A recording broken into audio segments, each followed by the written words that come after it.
Une autre question qui m'est venue en tête. C'est le mot privé ne m'était échappé bango. Tout va bien monter, tout va salon en co. OK. Parce qu'un concert privé ne peut pas avoir un paf.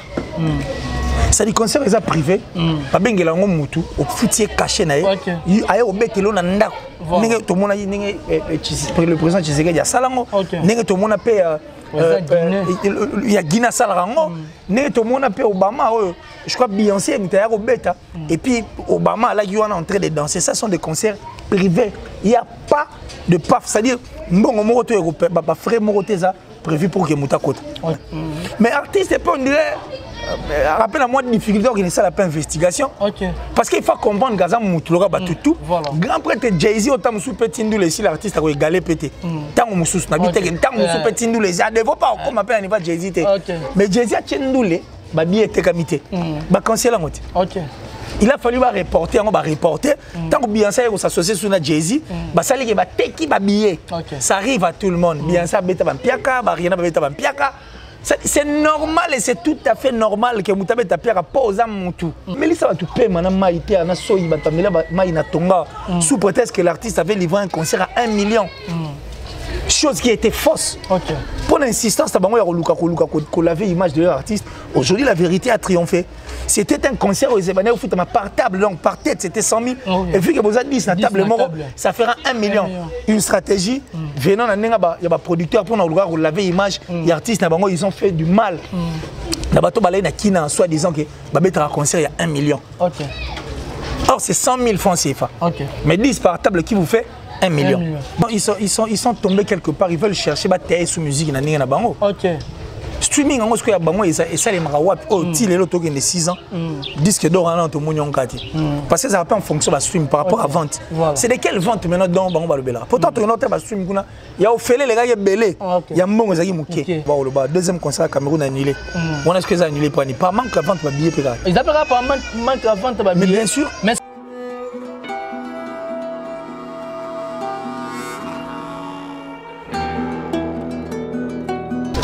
Très heureux de vous savoir, vous êtes nombreux en train de suivre cette chaîne que vous aimez beaucoup, Congo Température Télévision, comme on dit souvent, vitesse au Wapi Nandenga Moukete. Merci beaucoup de la confiance et de la fidélité au Boza pour renouveler toujours sur cette chaîne et puis la confiance au Bogo Pesana, héritier Iboula, représentant valable à Bayaka, l'homme de Beta Biloko, l'homme de Misala, le système à Mikolo, slogan Mikolo Tozara, et que soyez Tinakati. Suis ça, voisin Moutema. Donc solo la lelo, on a invité Nanga Mokola lelo. Quant à moi héritier Iboula, je dirais aussi merci beaucoup. Naba Victorien Nyonso Autocote na bango 2020 en tout cas, tous a toujours même moral, tous a toujours focus. Marama bien au ça en 2021, opérateur qui 2020 en tout cas rattrapé en moi que ça la vito connaît l'ennemi. Je dis merci beaucoup à mon vieux Adressa motomètre Bebazi Beba. Au mon merci aussi à Bruno Lobi Kambon proprement Tembela Simanda comme vieux. Sandra Angata, maman na Petit Bron Junior et Bondi, 10 à match. Merci aussi à Belle Brida, Nelly Tambo, Jazz, Kenjeng à London. Merci aussi à Maman Fanta Fofana, représentante valable à Bagolona, Bagadator Nyonso. Merci aussi à Queen Mother, Queen Mother, Marine Zungu. En tout cas, je te salue. La joie d'Akessier, je te salue aussi. Merci aussi à Eboma Ezenge Christian.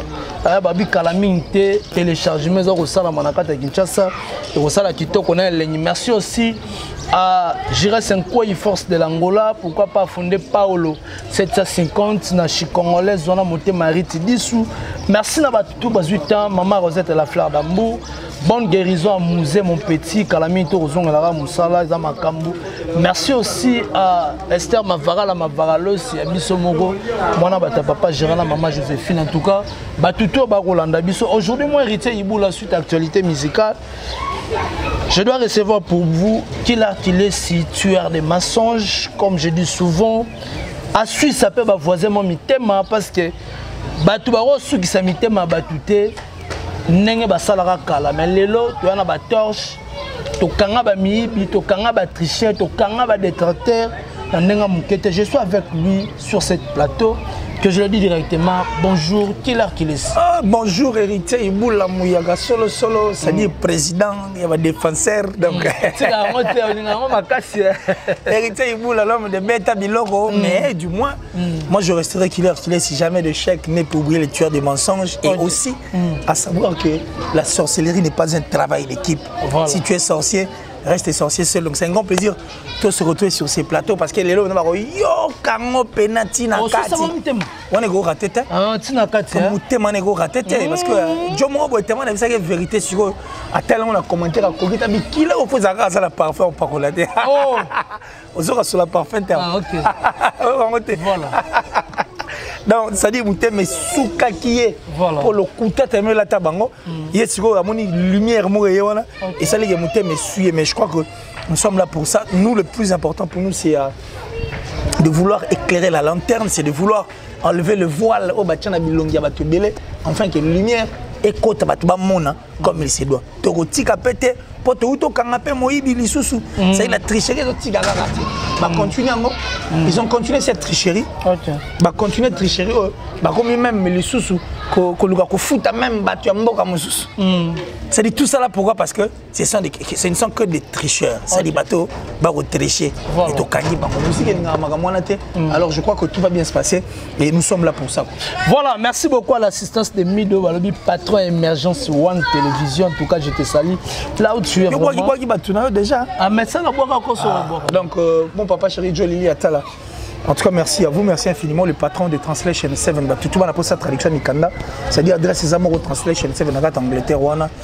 Janissi Tanchunga Putubanga Muchuri, le gourou du temple de Switzerland. Janissi, merci à ma maman chérie, maman Julien Diebo Bissembi depuis les États-Unis. Merci à Dati Chou, la plus suspecte, la plus discrète, en tout cas, à France. Elle est vraiment une sponsor officielle de cette grande chaîne qui est Killer TV. Merci à Yannick Kayen, à la vraie monnaie invisible. L'homme à la précision de la montre suisse, c'est-à-dire lui c'est la prunelle du chef. Et j'ai dit merci comme ça, Westriga, donc ça dit Westriga, il est à la ranaille de temps en temps. Et puis la top modèle, la plus belle, la plus sexy de sa ville et de son pays. Et nous pensons à Delpure à venir, André Malou, il y a Rosan Raté, Bill Mobuka, c'est-à-dire moto à précision, la néa au Saranaté, et Venabiso, c'est-à-dire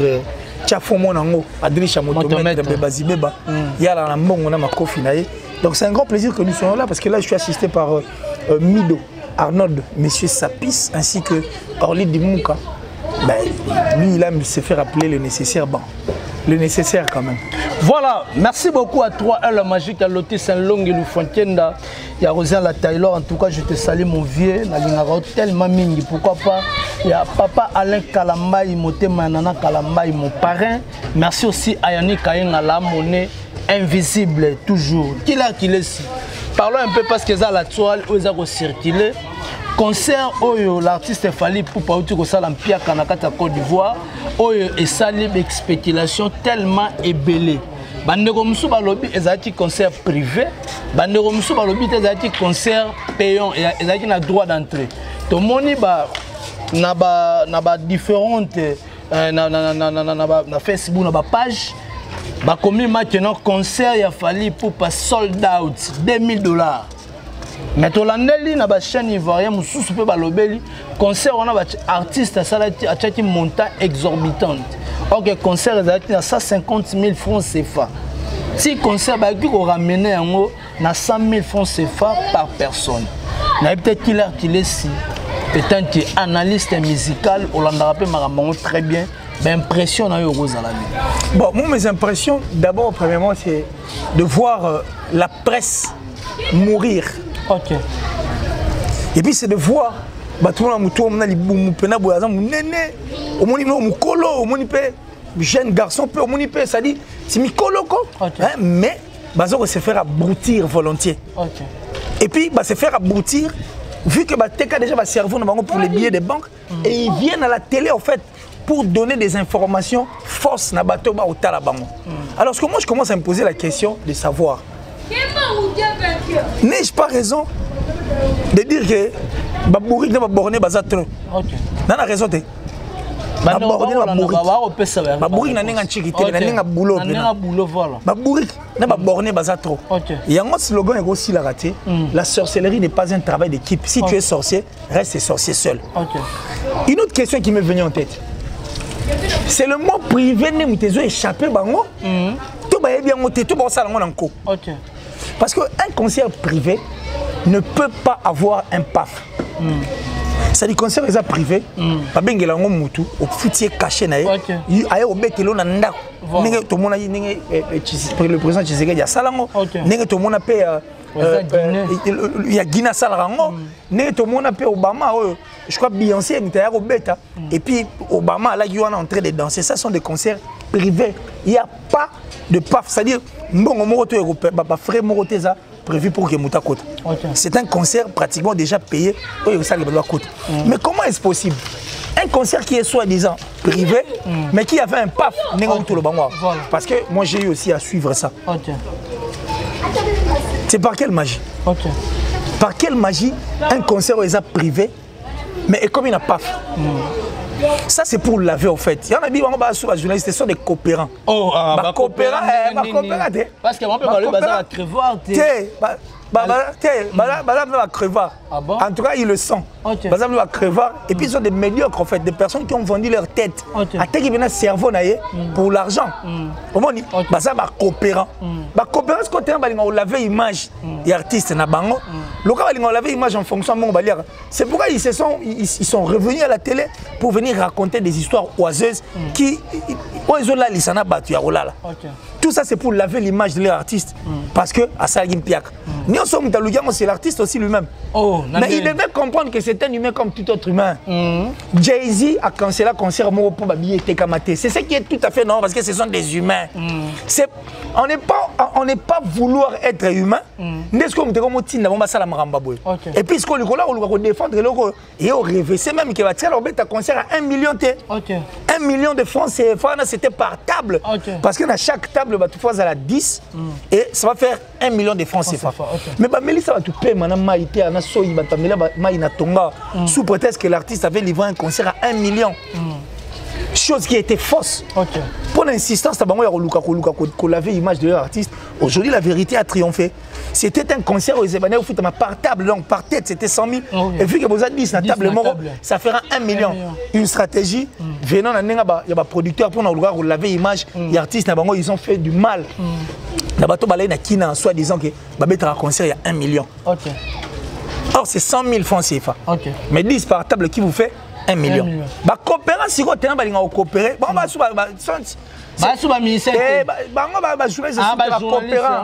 l'empire du mal, bah coopérant. Bah on met ton combat, il y a coopérant. Bah coopérant papa. Association l'empire du mal en fait. Association va coopération de coopérant bah est-ce que pour nous laver l'image. Tout ça pourquoi? Parce que l'artiste les a donné l'impression de ne pas être un humain. Mais artiste c'est pas on dirait rappelle-moi de difficulté d'organiser la investigation. Parce qu'il faut comprendre que Moutoulora Batutu, grand prêtre Jay-Z, autant que petit nous les l'artiste a égalé pété. Tant que Moussous n'habite que tant que petit nous les a ne vaut pas comme appelle un niveau Jay-Z. Mais Jay-Z a tenu nous les babi était comité. Bah cancel la moitié. Il a fallu reporter, on va reporter. Tant que Beyoncé s'associe sur la Jay-Z, bah ça les va teki babillé. Ça arrive à tout le monde. Beyoncé beta bampiaka, Rihanna beta bampiaka. C'est normal et c'est tout à fait normal que Moutabe Tapia pose à Moutou. Aux spécialités, même Michael Jackson, certes, il y a une performance, mais il y a une performance, mais jour on a fait Rossi Mbaté pour Azam Moutou. Mais les coopérants maintenant, vu que Mbappé sa image, il y a artiste extraterrestre, donc lui il est au-delà de tout le monde. Raison pour laquelle ils se sont retrouvés à la télé pour venir vouloir laver l'image d'un concert qui a été un concert au Bachagi prix, même comme c'est un concert privé. Et puis tu es au rêve qu'il y a une table, il faut foutre 1 million par table, c'est-à-dire 100 000 francs par personne. Mais maintenant, s'il faut aller encore plus loin, je ne suis pas Kalabassa, la TV, petit pour ne pas citer le nom. Toujours respecter, mais la temps normal, tu respecter parce qu'il commence à faire mal. Un journaliste qui reconnaît après que concert à JB, il y a Zénith, concert monté à cette époque. Mais concert mieux, meilleur que concert au Mninga Beti. Ok. On peut imaginer journaliste, niveau comme. Voilà. Ce sont ces mêmes journalistes-là qui sont venus à Kinshasa pour nous dire que l'artiste avait livré un concert à 1 million. Voilà. Mais il y a une vérité. Ok. C'est 1 million par table, donc 100 000 francs par personne. Mais ils sont venus à la télé pour nous inculquer le roi Namito pour faire mal. Aujourd'hui, tu as vu des baïmbas la vieille image. Si tu as vu des gens faire comme ça, ils ont concert moi les héros, si lisa. Nous avons analyse au monde bablo. Mon discours na tourne on est comme des coopérants. Donc ça là vraiment pas parce que nous sommes le concert moko brisque par rapport que l'artiste il fallait abattre na Benin. Suite na Benin kuna batega pe ba billet vie artiste béninois moi célèbre kuna bazaki na concert azaki malade pe ba fan na bazaki na nzala na ye azaki retourner sur scène so batali que concert on est coïncidé na concert artiste et c'est il faut qu'on annule concert artiste pour y à espace à sanin abeta na artiste ko rapidité ko beta concert wana et salaki nzadi bon est-ce que deuxième concert à Cameroun tourner par rapport à l'album le deuxième concert à Cameroun annulé. On a ce que ça annulé pour pas manque la vente de billets. Ils appellent pas manque la vente de billets. Bien sûr. Mais c'est comme qu'il utilise. Mais c'est ce que je suis en train de te dire. Ils doivent enlever dans leur tête que l'artiste est extraterrestre. Il faut un monde normal. Les coopérants le font pour quoi? Ils ont eu à faire du tort en fait. Les artistes et surtout faire rigoler à beaucoup d'artistes. Pour le plaisir, il y a artistes ils ont cherché à détruire les autres artistes. Aujourd'hui, maintenant, pour faire rigoler, et ça c'est normal concert à l'annuler parce que c'est un humain. Beyoncé c'est normal concert à l'annuler pour Azamutu. Jay-Z peut avoir exemple moi belé concert Azaka Kamutu. Le gars va faire comprendre que ça battu. Donc, concert est annulé. Et les Kinango, on passe à autre chose et puis on parle d'autre chose. Voilà. Mais par contre, le roi Bango, ils ont un extraterrestre. C'est quelqu'un qui, c'est-à-dire, au-dessus à mêler. Et là, moi, ma belle, comme elle a été, il y a un concert, il y a un martyr, il y a un coopérant à la TV pour écouter les bango. Et puis, comment payer cash? Aujourd'hui, nous avons tous compris que c'est un humain comme tout autre humain. Donc, tout peut, en fait, lui arriver. Pourquoi? Parce que, Aza humain, coopérant des gars.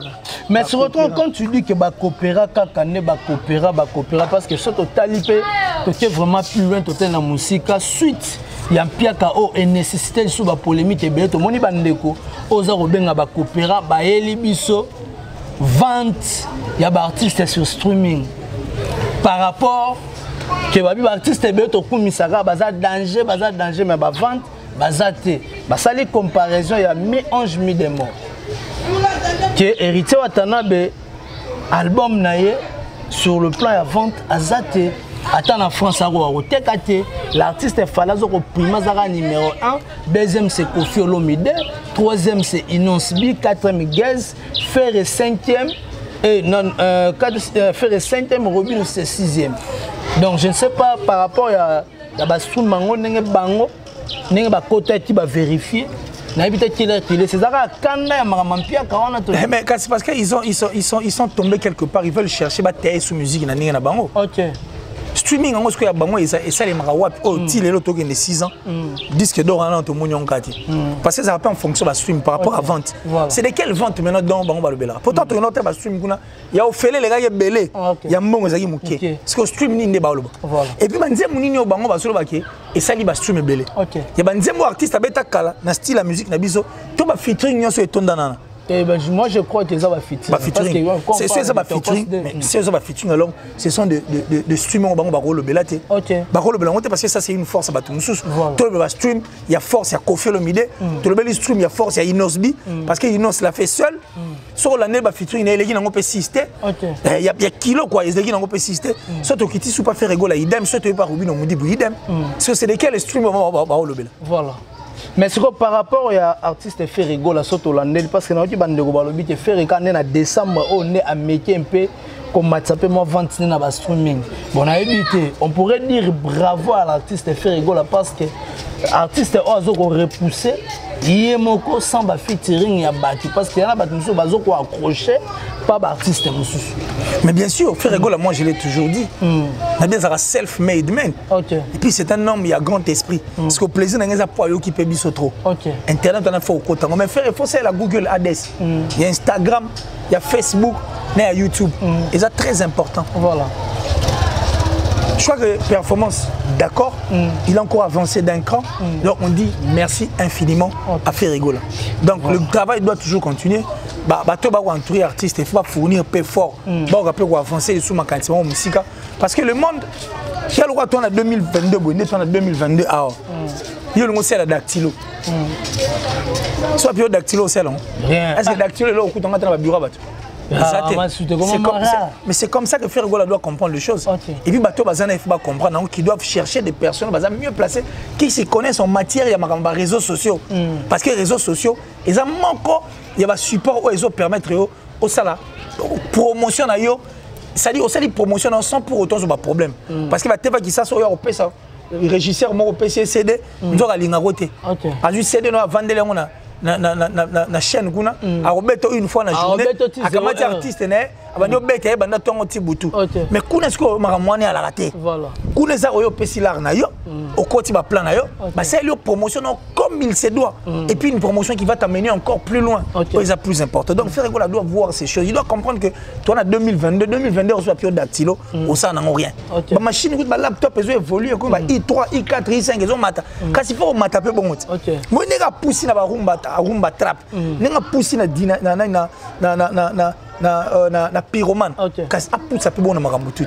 Donc moi j'ai dit félicitations à l'artiste, je suis très content de savoir que la minute on est au sur la makambo ça pena donc qu'il avance et félicitations bah stream a Ferregola et ça bah streaming naie ça dit bah propre fort naie il a confiance en lui et ça paye ce que ça paye. C'est de même pour Inosbi n'a pas propre fort naie sûr de lui après si makambo autour au monde et au kinda nous va coopérer mais sur va coopérer par rapport sur totali kan ouverture à kan ko salama on a invité l'artiste mais quand la kolobaki Samuel Eto'o azalaka amoureux ya musique na biso ya ba congolais je pourrais dire. Si on peut faire l'allusion pour ba polémique est créée par rapport que non il a choisi seulement l'artiste Fally Ipupa mais bande ko belé pe ba komi ko beta mam ba bi que non sorti Samuel Eto'o tellement amoureux ya musique na biso ko boaka lei ton musicien ni no ro benga na Congo a tenu ko sala ouverture na Cameroun. Comment ça na Congo ce musicien ni ro benga mais il y en a plein. Plein de babi qui a sali choix kitoko. Choix kitoko par rapport à l'artiste Fally parce que yene mutaza au top. Oya sur en tant que master ne bazarate. Et ba boy ma master. Babi ma master. Voilà c'est pour faire bloc on en a déjà vu ici en République du Congo. Et ça du nouveauté. Et puis on sait comment les choses se passent et on sait comment l'artiste aime se laver et on sait comment ba bureau balinga ba sokola et puis tu bineni ba coopérant balinga ba sokola ils ont pas linga bongo yo mona te image wala ki ça tellement na les États-Unis en fait au tellement place mo idée que ba kangé photo ba essayer à pousser na kuna yo ngo biso batumite ma passe bonde oui ba bisa ça nini ba be pousser na kuna à lui place au tellement tu as besoin de ça pour rediffuser on sait comment ça se passe voilà on sait comment ça dit une presse qui lave c'est fait exprès et quand il est fait il sait que ça le lave mais on n'a pas production que ça l'envoie qui est sur là si au moins peut-être la remise à ballon d'or on les a payé une façon de les laver parce que le miroir tu viens un endroit où personne ne te connaît mais le fait que yo franchir la carte tu peux encore donner une autre image vous comprenez donc ça d'abord ça dit terme en anglais ça dit les Américains ont la peine à système mais est-ce que les Américains ça le coûter les Américains ont reçu une pression à 1 million mais ils ont avancé pour atteindre 1 million. Tu comprends ce que je veux dire? Donc on te lave et puis lui fonce, il avance encore plus loin pour atteindre les millions. À travailler et puis atteindre 1 million. Ça c'est comme ça que les Américains font et cet esprit dans mon on ne peut pas Inosbi parce que Inosbi a travaillé pour arriver là soit commis et puis Marambo et ça les mêlés ça les donc moi je crois que ça ce n'est qu'une façon de vouloir laver l'artiste enfin après sa image mususu en présence au vu et au su de tout le monde. Tu as vu son Ramon de Salima. Il y a un peu Salima dans le Tchad. Mais musique à quoi politique ça dit va pas si moment va dire va polo bayaka ya manga pour epesa influence côté kuna au moins ce qu'on est payé cash. OK. Et payé cash. 2 concerts. OK. Piagasson. Piagassoniste donc. Piagasson. C'est l'image que nous avons donnée. Mais quelqu'un qui déjà la gloire on a stade de tout le bagana. OK. C'est dans la Tchad stade. C'est Cameroun et le côté. Côte d'Ivoire nous n'en parlons pas. Voilà. Piagasson. Si on a Kanda Maramwana, il faut vouloir laver ma coopérant bailler. Donc ça dit sont des lavements quoi. Mais il y a la politique, c'est comme la politique. Voilà, c'est la politique, mais qu'il est si on peut comparer concert et Tchad, il y a artistes total pe na stade, total pe festival au inosbi atenaki parce que total de moni communication au l'équipe on a total na placement à podium bani tout. Ça bat tout c'est comme soit même bon mon panzi. Si, mais on a auto bisaote. Sold out pe ya mayu ya ezar. Ah, sold out. Bon, je suis mon concert, il y a sold out, mais la salle va être. Bah sold out, comment on a producteur. Moi pas producteur. Bah comment on coopérer na bango. Aïe bien un artiste. OK. Aïe bien peine des gens va salir ba petit empire. Mais ce que tellement un producteur, il ne peut pas venir à la télé dire que tout ça l'hyper parce que peut-être dans les choses à venir on s'appelle la pose artiste. Ça c'est un autre langage en fait que les producteurs ont envers artiste. C'est tout à fait normal. Mais il ne peut pas venir à la télé dire que tout ça l'hyper. Il y a raison mon boy. Bah comment coopérer pour dire que sold out. Pourtant bah sold out mais sold out fait à Wizkid. Ça dit on a apparemment dans le bandit on team qui les coups sold out à Wizkid. Même les artistes musiciens, je dis bah star, bah ils sont habillés. Pour voir qu'est-ce qui va se passer réellement dans Katigona. Sold out connu de tous, au vu et au su de tout le monde, Wizkid. Mais quand vous nous parlez de sold out à cop et Ali, artiste et un producteur va salir cop, Ali que non bah sold out parce que sold out en fait on a eu un bandakala, tu as sold out il y a accord arena. Si les gens sont sold out on a un souci parce que vérité comme manasimati. Donc moi je crois que tu es la communication d'Inosbi, c'est d'abord un bon communicateur. Il s'y connaît, il connaît la chose. Et puis Innocent c'est un ange en fait. Tu vois ce que je veux dire? C'est-à-dire il fait des choses avec son cœur. C'est pourquoi Moutou Sara la communication elle sera toujours nabat. Parce que tu le fais avec son cœur. Asa escroté. À ça la musique était dans Salika Baoyoga non.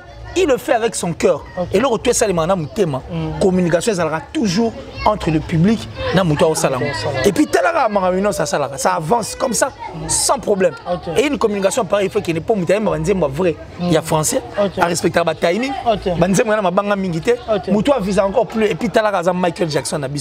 Ça dit une communication de peut-être qu'il n'ose pas. Et Tobo Sanate. N'abissons bateau, Basubisara. En fait, l'influence anglophone voit les choses autrement. Oui, des gens qui sont de francophones. Son PC bon, il réflexe à l'ibosor l'ingasani. À sa terrasse. À son mamoutou, il poigne. Pour basani. Bamona, bamativu. Soit des mativu en fait, bateau. Mais est-ce que les anglophones balabatou au moins n'engé? Ça il peut être dans l'immobilier ils ont battu. Yo moi il a coupé mais sauf beaucoup de temps, on te dit, c'est lui le boss. On remet même Mata, c'est lui le boss. Donc il vise loin. C'est comme ça avec Inosbi. Donc quelqu'un qui a une vision lointaine, c'est pourquoi on a ramené ça la rendez-moi. Mais vous partez en Chine, les Chinois dansent. Au monde Nzemba, Hollandi, challenge dans les challenge planétaire s'il vous plaît. Tout le monde a même nous sommes la challenge vidéo challenge. On a vu des gens plus loin là parce qu'il a une vision qui est lointaine. C'est tout à fait normal que communication des ça. Et puis c'est une personne qui a un cœur ouvert, une personne qui a toujours voulu à ce que la paix. C'est normal qu'il y ait cette communication. Voilà, c'est normal.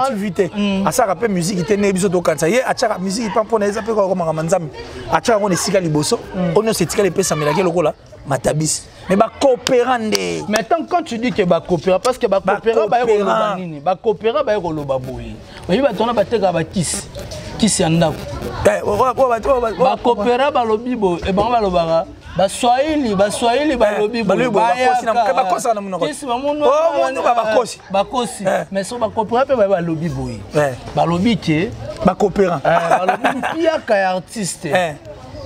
érotique quoi affecter peu ba musicien parce que oh salami pas l'artiste Fally ou pas ça peut aussi arriver na ba musicien mususu. Oh mais ba musicien non babo ça ils ont une mémoire courte. Je t'ai dit ba coopérant ba la mémoire bon beaucoup c'est ils ont le cerveau de poisson en fait. OK. On a le cerveau à poisson ba coopérant ba la bon. OK.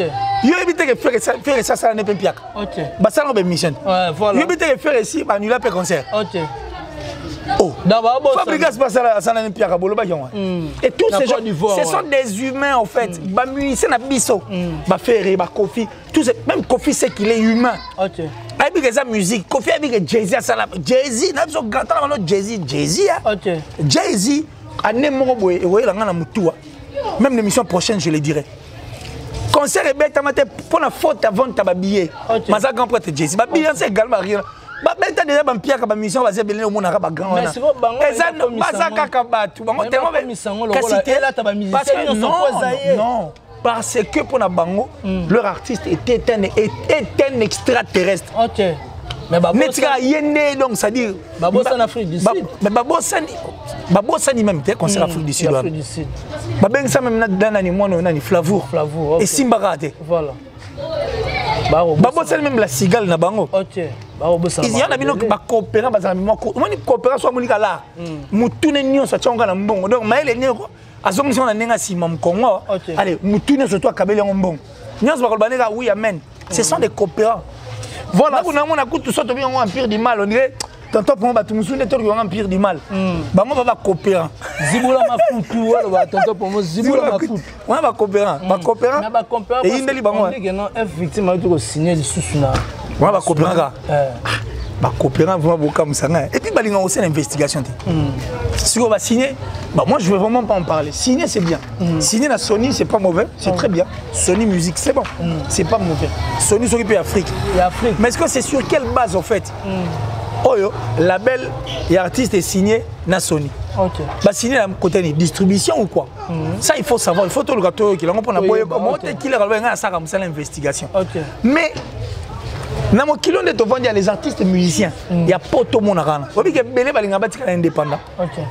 Avoir une maison de production ne veut pas dire avoir des millions. OK. Bah maison de production investisseur sur l'artiste on peut investir après 5 ans. Okay. Ils ont dit que c'est pour dénicher les talents, mais c'est tout à fait normal. C'est quel label qui vient pour dénicher talent. Okay. C'est important, il faut dénicher le talent. Voilà. C'est important, il faut produire. Nous, nous sommes très contents. Okay. Mais si le label est bon, okay. 50%, ça dépend de label, mais label, généralité, un label, ça dit lui à 50%, les 50 autres pourcents, on paie ça bateau, on bête. Banzem so mon artiste ayema en tant que vocaliste. Na ebisa un artiste moi linga beta ba guitare mususu yemo. Abeta on a bulke et baksa moi là.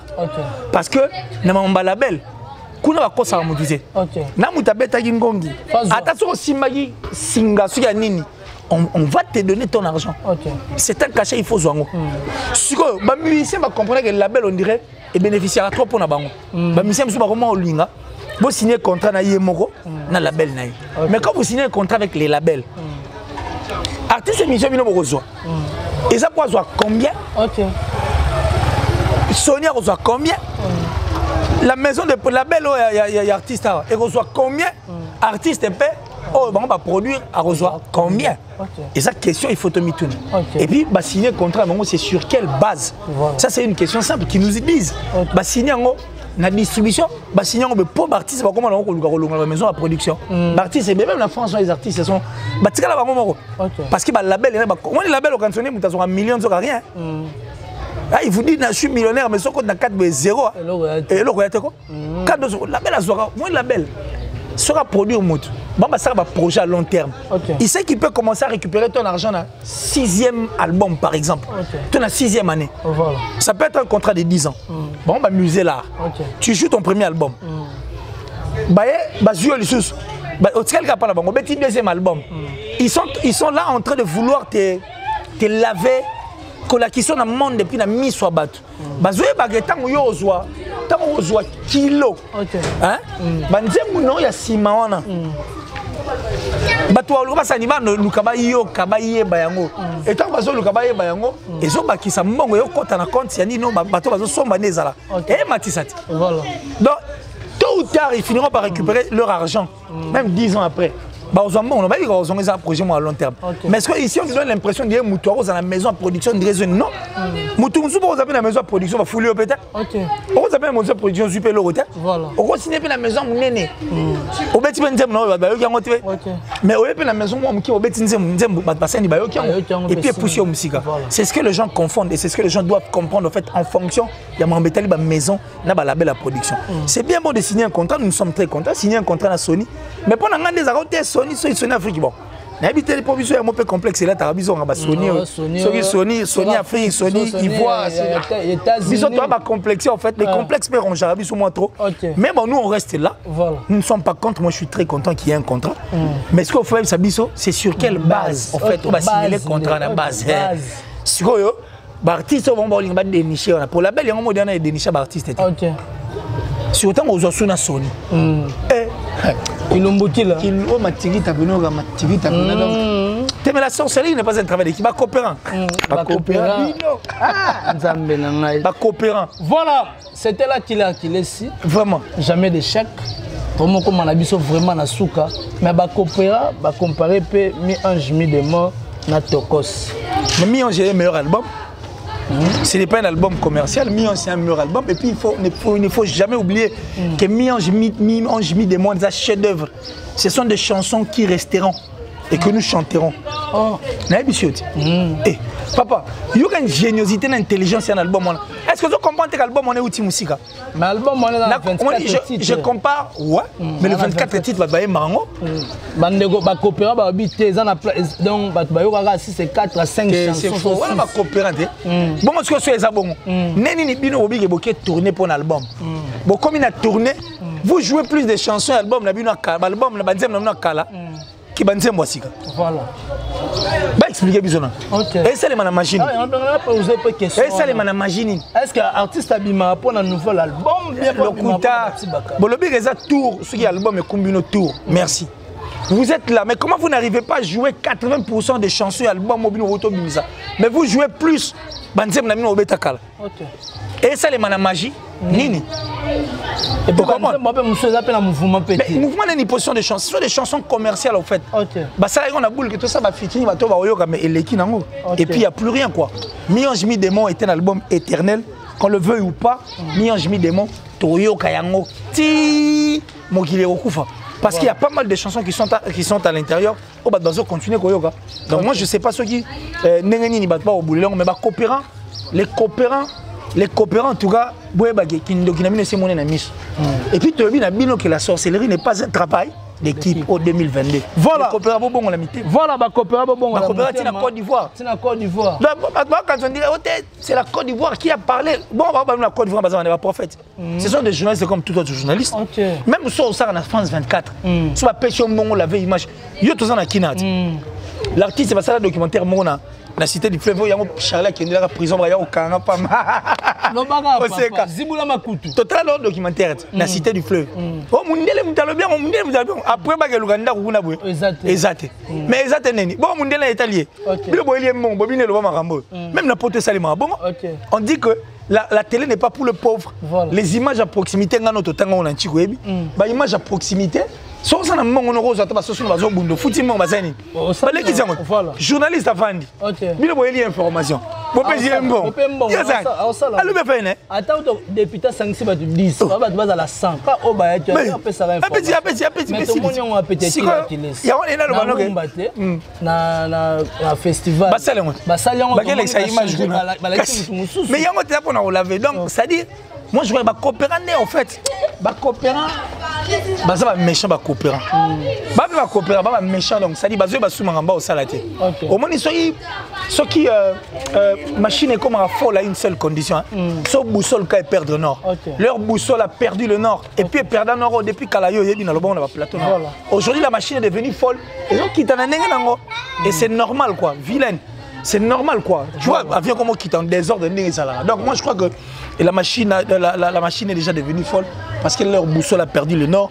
Bah coopérant, bah coopérant, Tina Côte d'Ivoire. Ah bah laisse la Côte d'Ivoire, bah coopérer. Eh muteme. Bato pesa poza lukuta. Ta coopérant na muteme so. Là c'est quand Léon te comprendre que batika le conseiller 1 million de. Et tu gagné 1 million par table. OK. Donc pour nous flouer bateau, voilà. c'est 100 000 francs par personne. Voilà. Na table à 10 personnes et ça lit 1 million. Ba coopérance ko ta baye. Attends ça na France 24 so ça coopérant biso to ya. Biso to ba coopérant te. Voilà. On doit être fier de ça. Eh c'est peut être mission moi kabela bodina panto. Hein? Te makama ungali ngangote. Ah. Voilà. Maman la mission na souka killer si ba remerciement na bandeko tout balandi. En tout cas pour tous ceux qui nous ont suivis, moi je pense que la sorcellerie n'est pas un travail d'équipe. Si tu es sorcier, reste sorcier. Les gens, moi je te dis que tu travail d'équipe, tu es à l'aise. À l'aise, très à l'aise. Mais je suis bien. Et là, on peut quand même mon côté. Je suis quand même dans un kit. Dans ta émission, on a voyagé. Qui vous dit que je voyagé dans la nuit? Ou qui vous dit que moi je n'ai pas été? Et je suis la liste de ces personnes qui disent moi s'il faut partir un artiste de musique, je partirai comme étant un journaliste, voilà. Mais je ne partirai pas comme étant un coopérant. Okay. Non, le coopérant, ça dit le vrai reportage. Okay. Et puis j'irai pour amener je devais être à Goma et puis tu es au Rwanda.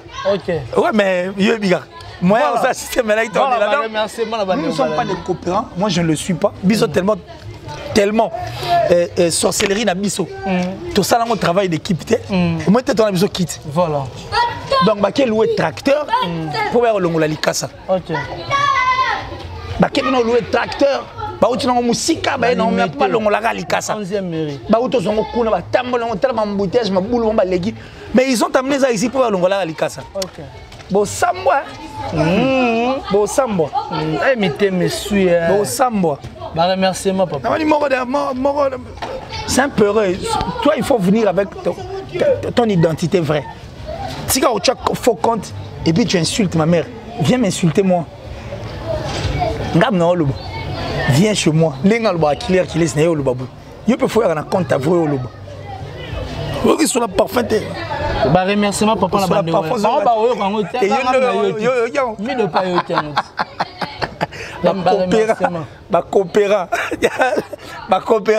Coopérant quoi? Et ça n'a aucune docité mais des coopérants. Mais remerciement tes papa. Coopérant. Ah papa. Toi tes missions. Toi tes coopérant. Voilà. Pas ni aux autres tête. Toi aussi pour la boire. Coopérant. Mais coopérant déjà bah oui banati. En tout cas merci beaucoup nous tout batali biso. Moi, je crois qu'on va se retrouver très prochainement. Comme j'ai dit, qu'il est si jamais l'échec n'est pour oublier les tueurs des mensonges, c'était le vôtre, quoi. Bye. Voilà. Merci beaucoup, la bande de retour. Partout dans le monde entier. Acteur Rigel, homme vrai. Luda Christophile à l'aspect des États-Unis. Merci, merci, merci infiniment. La bande de retour, merci à Elvis Pochon, ma caméra. Pourquoi pas Nadali Iboula, maman Mokonzi, maman Nadalex, bébé Daniel, bébé Star. Merci aussi à Hervé Bossite un peu dans la machine, dans le montage. Merci beaucoup. Et puis merci à acteur Rigel Samper, homme vrai, Luda Christophile, l'aspect des États-Unis. Quant à moi, héritier Iboula, je vous dis, tout mon année, Soki, Zambe, Azondi, Namite Play.